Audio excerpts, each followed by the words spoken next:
Hello, we've arrived at Heathrow Airport and we've had an interesting journey so far. So we were due to get the Flixbus from Leicester at 2:25. We booked it for, so we would get to Heathrow at 3 hours later, 5:25.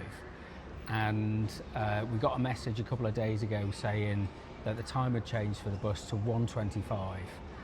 So we turned up, we got there early, we turned up just after 1 o'clock, 1 a.m. and the bus didn't turn up, and there were a load of other people who got the same message and the bus hadn't turned up.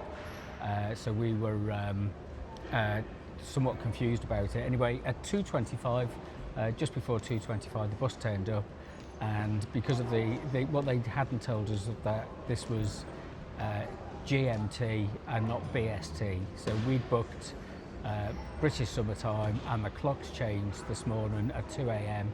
So it did leave at 1:25, but it just meant we were standing around in the cold, shivering, talking to some weirdos, and generally kind of a bit frustrated. Anyway, we made it nicely. It was a lovely, pleasant journey. Actually, I'd recommend getting the bus. It's nice and peaceful. You slept?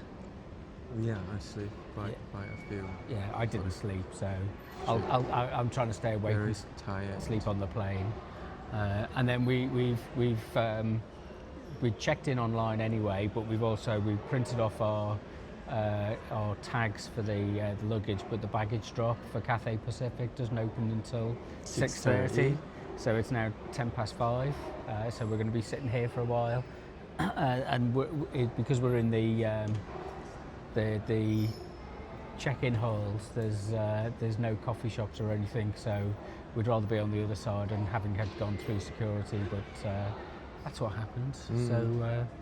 So anything you want to say? Should really excited. You have to speak up a bit. Should really feel happy to be here early. Yeah. And we don't miss the train and Well, just like unexpected things happen. It brings out your frustration. So there are people in queues who you kind of wonder which planet they're on, and then I get really anxious, and Tor calms me down a bit. So anyway, we're here now, and we've left Leicester. That's the most important part, and we'll do a couple of these as we go through, and keep a record of our trip to Japan. The next stop is Hong Kong. Well, actually, the next stop is the lounge in Heathrow. We're going to have a little coffee in the lounge, and then we'll board, and then it's Hong Kong, and then we change from Hong Kong to Nagoya. So, See you soon. see you soon.